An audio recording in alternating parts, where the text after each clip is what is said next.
Chapter 17, Uncle. When they pulled into the fairgrounds, they could hear music and see the Ferris wheel turning in the sky.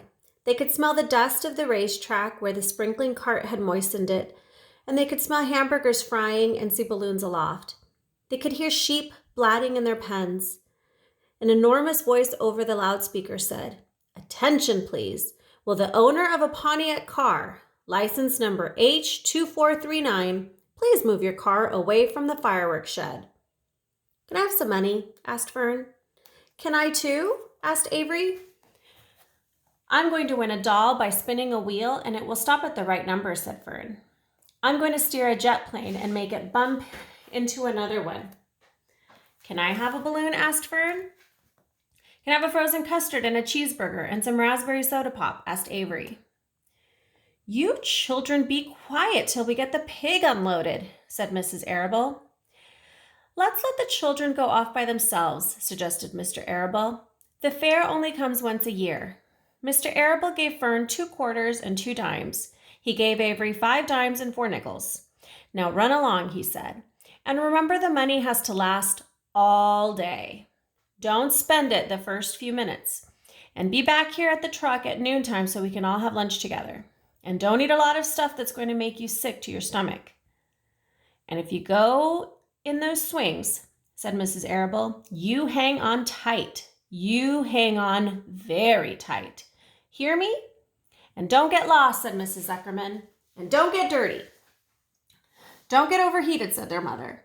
"Watch out for pickpockets," cautioned their father. "And don't cross the racetrack when the horses are coming," cried Mrs. Zuckerman. The children grabbed each other by the hand and danced off in the direction of the merry-go-round, toward the wonderful music and the adventure and the wonderful excitement, into the wonderful midway, where there would be no parents to guard them and guide them, and where they could be happy and free and do as they pleased.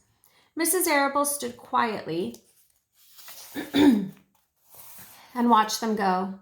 Then she sighed. Then she blew her nose. "Do you really think it's all right?" she asked. "Well, they've got to grow up sometime," said Mr. Arable, "and a fair is a good place to start, I guess." While Wilbur was being unloaded and taken out of his crate and into his new pig pen, crowds gathered to watch. They stared at the sign, Zuckerman's Famous Pig. Wilbur stared back and tried to look extra good. He was pleased with his new home. The pen was grassy, and it was shaded from the sun by a shed roof. Charlotte, watching her chance, scrambled out of the crate and climbed a post to the underside of the roof. Nobody noticed her. Templeton, not wishing to come out in broad daylight, stayed quietly under the straw at the bottom of the crate. Mr. Zuckerman poured some skim milk into Wilbur's trough, pitched clean straw into his pen, and then he and Mrs. Zuckerman and the Arables walked away toward the cattle barn to look at purebred cows and to see the sights. Mr. Zuckerman particularly wanted to look at tractors. Mrs. Zuckerman wanted to see a deep freeze. Lurvy wandered off by himself, hoping to meet friends and have some fun on the midway. As soon as the people were gone, Charlotte spoke to Wilbur. "It's a good thing you can't see what I see," she said. "What do you see?" asked Wilbur. "There's a pig in the next pen, and he's enormous. I'm afraid he's much bigger than you are." "Maybe he's older than I am and has had more time to grow," suggested Wilbur. Tears began to come to his eyes. "I'll drop down and have a closer look," Charlotte said. Then she crawled along a beam till she was directly over the next pen. She let herself down on a drag line until she hung in the air just in front of the big pig's snout. "May I have your name?" she asked politely. The pig stared at her. "No name," he said in a big, hearty voice. "Just call me Uncle." "Very well, Uncle," replied Charlotte. "What is the date of your birth? Are you a spring pig?"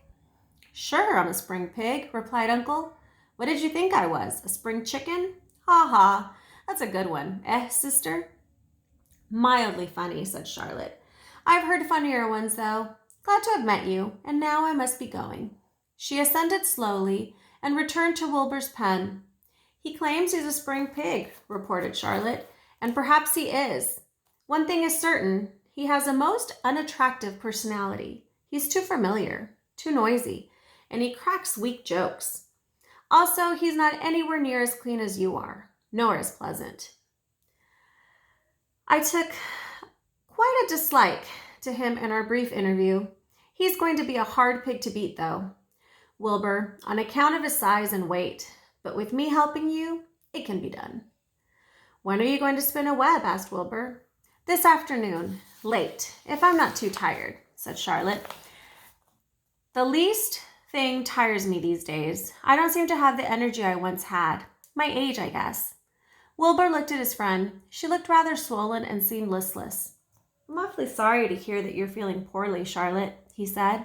Perhaps if you spin a web and catch a couple of flies, you'll feel better. Perhaps, she said wearily. But I feel like the end of a long way. Clinging upside down to the ceiling, she settled down for a nap, leaving Wilbur very much worried.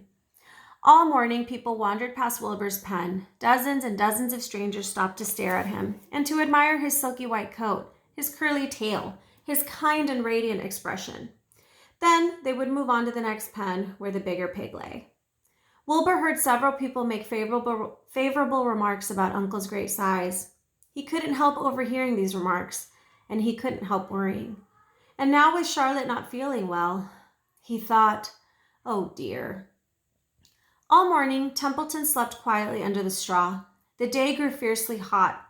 At noon, the Zuckermans and the Arables returned to the pig pen. Then a few minutes later, Fern and Avery showed up. Fern had a monkey doll in her arms and was eating Cracker Jack. Avery had a balloon tied to his ear and was chewing a candied apple. The children were hot and dirty. Isn't it hot? Said Mrs. Zuckerman. It's terribly hot, said Mrs. Arable, fanning herself with an advertisement of a deep freeze. One by one, they climbed into the truck and opened lunch boxes. The sun beat down on everything. Nobody seemed hungry.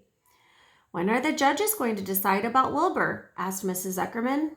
Not till morning, said Mr. Zuckerman. Lurvy appeared, carrying an Indian blanket that he won. That's just what we need, said Avery. A blanket. Of course it is, replied Lurvy, and he spread the blanket across the sideboards of the truck so that it was like a little tent. The children sat in the shade under the blanket and felt better. After lunch, they stretched out and fell asleep.